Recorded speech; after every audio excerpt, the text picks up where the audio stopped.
La mort, aussi triste et dévastatrice soit-elle, laisse derrière elle une pluie de paperasse et de conséquences très lourdes pour les proches d'un défunt. Les arrangements funéraires, la succession, le testament, ce ne sont pas des termes faciles à glisser dans une conversation, mais dont on doit absolument discuter tôt ou tard, ou devrait-on dire avant qu'il ne soit trop tard.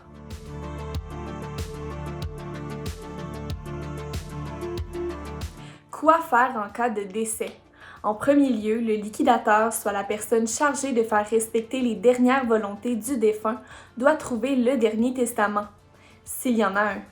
Pour mieux comprendre, nous sommes allés à la rencontre de Maître Marie-Claude Mongeard dans ses bureaux.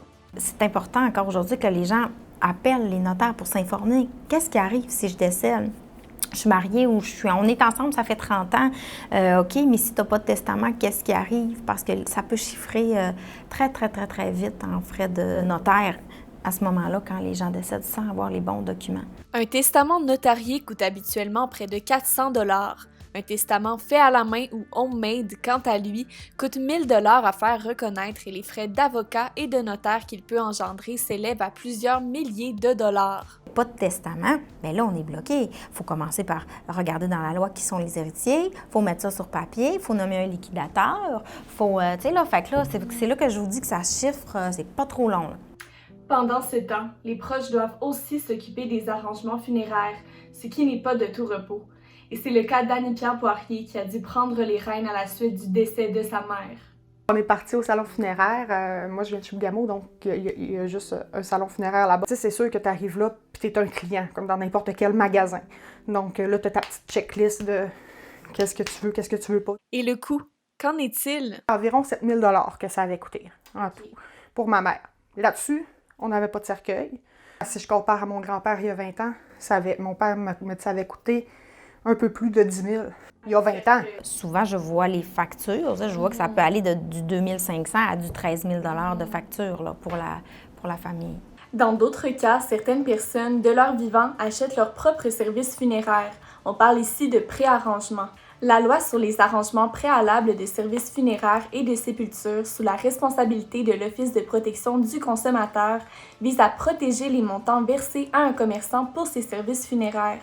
Une nouvelle disposition de la loi qui entre en vigueur au mois de juin, il y a la création d'un registre des arrangements préalables qui va permettre justement de consigner tous les contrats qui existent et qui n'ont pas été honorés, de sorte que ça sera plus difficile d'oublier qu'on avait des arrangements ou que les proches ne le sachent pas. La compétition demeure féroce entre les maisons funéraires qui, aux dépens des personnes vulnérables et endeuillées, doivent faire des profits. Si son choix, ça aurait été d'être exposé, on l'aurait respecté aussi, peu importe le prix.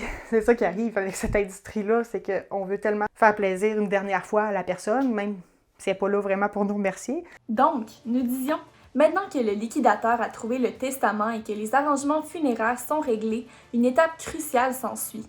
Le liquidateur doit rédiger un inventaire des dettes et des biens du défunt. Priorité inventaire, bien important. C'est l'étape la plus longue. Il faut trouver ce que la personne possède et tout vérifier, allant de l'hypothèque à la caisse aux cartes de crédit. Ensuite, le liquidateur monte l'inventaire qu'il présentera aux héritiers. Ceux-ci pourront accepter ou refuser la succession. C'est un mythe de dire quand j'hérite de quelqu'un, j'hérite de ses dettes. Okay. Vous allez hériter de ses dettes? Oui, si vous n'avez pas fait ce que la loi vous dit, soit faire cet inventaire-là. Plusieurs autres mythes planent sur l'industrie de la mort, mais une chose est sûre, c'est une industrie qui est bel et bien vivante. Signe du vieillissement de la population, une hausse de 3,5 % des décès a été constatée au Québec en 2018. Avec la pandémie actuelle, ces chiffres ne feront qu'augmenter, à la merci des complexes funéraires. L'argent, c'est plate à dire, là, mais ça achète tout, hein? Y compris la mort.